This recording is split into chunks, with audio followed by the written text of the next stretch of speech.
यार रणवीर इलाहाबादिया की हालत हमारी जैसी हो गई, देखा?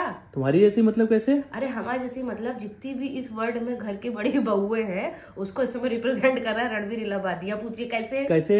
क्योंकि जो है जो जिंदगी भर तो अच्छे काम करती हैं, सब ससुराल को लेके चलती हैं, सब करती, लेकिन जब छोटी बहू आती है तो जरा मॉडर्न बनने के चक्कर में, कूल बनने के चक्कर में, जेंजी के साथ चलने के चक्कर में कुछ गलत बोल जाती हैं। अब पूरा खानदान लेके उनके वो हो जाता है कि भैया तुम तो अच्छी थी, तुमने ये कैसे कर दिया, तुम तो नहीं बोलती थी ये सब, तुमने क्यों बोल दिया? भाई उसकी हालत है, इसमें पूरा मीडिया, पूरा मिनिस्टर, पूरा सब लोग उसके पीछे पड़े, माफी मांग रहा है बेचारा, लेकिन कोई मतलब नहीं। लेकिन हम कह रहे हैं गलत किया उसने, बहुत गलत किया, माफी इसकी है नहीं क्योंकि उसने वो काम जानबूझ के किया था। लेकिन जो उसके पीछे जड़ है, जो ये करता चला आ रहा है, जिसने ये कर करके बंगले खड़े कर दिया, और उससे पहले जो लोग कर रहे थे, कैरी मिनाती, भुवन बाम, जो भी कर रहे थे, तब किसी ने आवाज नहीं उठाई, तब उसको लोगों ने नॉर्मलाइज करा कि अरे इतना तो चलता है, माँ बहन की गालियां ही तो दे रहे हैं। तो उसने क्या किया रणवीर इलाहाबादिया ने? उसने माँ बहन की गालियों को थोड़ा इलाबोरेट कर दिया, और क्या किया? वरना तो एक लाइन में 6 गालियां तो देते ही थे लोग माँ बहन की, तब माँ बहन की इज्जत पे बात नहीं आती थी। और जब उसने बोल दिया तो इतनी इज्जत पे बात आ गई, लोग एकदम से इतना ज्यादा खूंखार रूप धारण कर लिया कि ये सब पहले करना चाहिए था। अति का वेट किया, क्योंकि जब अति हो जाए तभी हम विरोध करें। जब चीज उबल रही थी, जब चीज आ रही थी वहां तक, तभी उसको रोकना चाहिए था। इनको बनाने वाले तो हम ही लोग हैं ना। अच्छा, मेरे ये नहीं समझ में आता कि गालियों पे लोगों को हंसी आ कैसे जाती है। कि मतलब हम तो जैसे सड़क पे निकलते हैं, रिक्शे वाले गालियां बक रहे होते हैं या कोई पागल इंसान गालियां बक रहा होता है, तो उस पर क्या हमको मतलब हंसी आनी चाहिए कि कॉमेडी कर रहा है ये मेरे नहीं समझ में आता है कि आजकल लोगों ने गिरने को, पतन को उत्थान कैसे मान लिया। जो जितना ज़्यादा गिरा हुआ है वो उतना ज़्यादा उठा हुआ है, पैसे के मामले में और फेम के मामले में। तो भाई बच्चे देख के उसी से तो इन्फ्लुएंस होंगे। जिसको आप इन्फ्लुएंसर बना रहे हैं तो पहले आप ये चेक करिए कि आप फॉलो कर किस आदमी को रहे हैं। कल जब क्लास में हम पढ़ा रहे थे तो 2 बच्चे मेरे पास लड़ते हुए आए। एक ने हमसे कंप्लेन करी कि मैम ये हमको गाली दे रहा है। अब हम कंफ्यूज हो गए कि जो गाली दे रहा है उसको हम डांटे या दूसरे बच्चे से कहें कि बेटा ये जो गाली दे रहा है यही तो सुपरस्टार बनेगा तुम्हारा, यही केबीसी में अमिताभ बच्चन के सामने जाके बैठेगा, इसी के माँ बाप रो रो के कहेंगे कि हमें अपने बेटे पे गर्व है। तो इनके माँ बाप को तो अपने बेटे पे गर्व है क्योंकि उनका बेटा पैसा ला रहा है गाली दे दे के। और जो बाकी की माओ के बच्चे जो सीख रहे हैं देख देख के उसको, वो क्या करेंगे? वो तो गए, वो तो पूरी जनरेशन की जनरेशन खराब कर रहा है। हमारी बात जो 500 बच्चे सुन रहे हैं उनको हम सिखा रहे हैं बेटा गाली मत दो, किसी का मजाक मत उड़ाओ, किसी पे टीका टिप्पणी मत करो। और जो इनके करोड़ों लोग इनकी बातें सुन रहे हैं, तो ये लोगों को क्या सिखा रहे हैं, क्या दे रहे हैं समाज को कि गाली दो। खूब ये कॉमेडी के नाम पे सामने बिठा के लोगों का मजाक बना रही है, ये कॉमेडी है। ये जो आजकल so called stand up comedian बने हुए हैं, जैसे पहले गालियों पे बीप की आवाज डाल दी जाती थी, अगर इनके कंटेंट में बीप की आवाज डाल दी जाए तो हमको ये देखना है कि इनका कंटेंट बचता कितना है, क्योंकि हर लाइन में तो ये 6-7 बार गालियां बकते हैं। और ये जो इन्फ्लुएंसर्स बने हुए हैं, भाई इन्फ्लुएंसर्स का क्या मतलब होता है कि आप समाज को क्या दे रहे हैं, क्या इन्फ्लुएंस कर रहे हैं, ये किसी मैटर पे बोलते ही नहीं है कि ये सब मैटर पे हम क्यों बोले। भाई कल को समय रैना ने अगर उनको अपने शो में बुला लिया तो वो कैसे जा पाएंगे अगर उसके खिलाफ बोल चुके होंगे। तो सिर्फ पैसा कमाना ही एक इन्फ्लुएंसर का मोटिव नहीं होना चाहिए कि हम ऐसा कंटेंट दे, सिर्फ पैसा है। हमें ऐसा कंटेंट देना जिससे समाज का भी कुछ भला हो।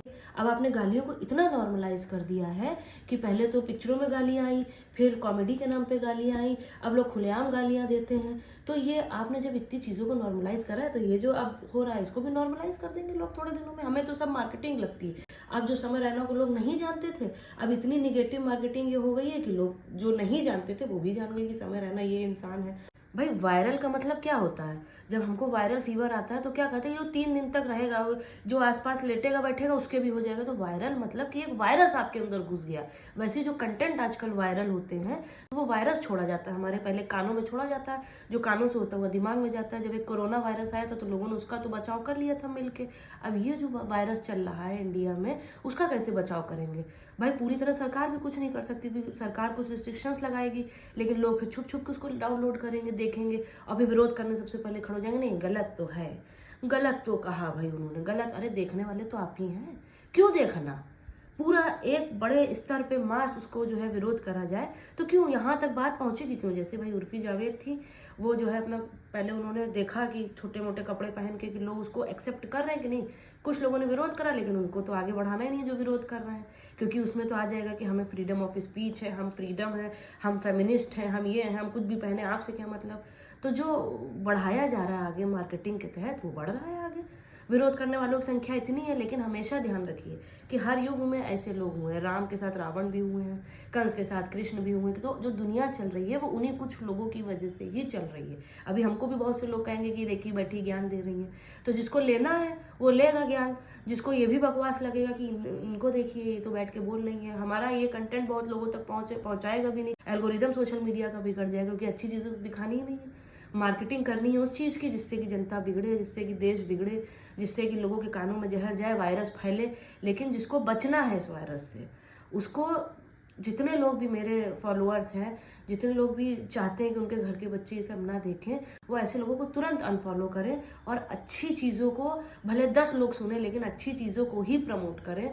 इस मेरे कंटेंट को शेयर करें ज़्यादा से ज़्यादा कि लोगों तक पहुँचे कि इसकी रूट कॉज क्या है। आज अगर एक आदमी को जेल हो भी जाती है, एक शो बंद हो भी जाता है, तो ये जो लोग हैं, जेन जी है, वो किसी और को रोल मॉडल बना के खड़ा कर देंगे जो इससे भी गंदी गालियां देगा कि अब ये हमारा रोल मॉडल है। एक तो शो बंद हो गया, क्योंकि ना समय रहना के बाद ही बंद होना है, ना समय रहना के पहले ऐसा है कि कोई गाली ही नहीं देता था, सब देते थे। उसके पहले भी लोगों ने बंगले अरबों की संपत्तियां खड़ी कर दी। और ये सवाल और लोगों के दिमाग में आता है कि भाई हम लोग अच्छा करके क्या पा लिए।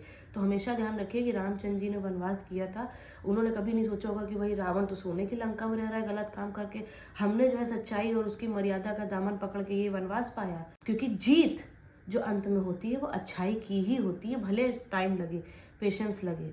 तो सब लोग पेशेंस से इस चीज़ का पूरे अंत तक विरोध करें। इसको भी 10 दिन का प्रोपोगंडा, ट्रेंडिंग, वायरल बना के छोड़ ना दें कि चलो बस अब तो हो गया, अब फिर से जो चालू करते हैं। जैसे और भी बहुत बड़े बड़े केसेस हुए और उनका 10 दिन विरोध हुआ, कैंडल मार्च निकली, सब कुछ होता है। ऐसा नहीं ये होता नहीं, विरोध नहीं करते लोग, करते बहुत तगड़े स्तर पर है और उतने ही स्तर से वो नीचे डाउन भी हो जाते हैं। तो इसको अंत तक करें।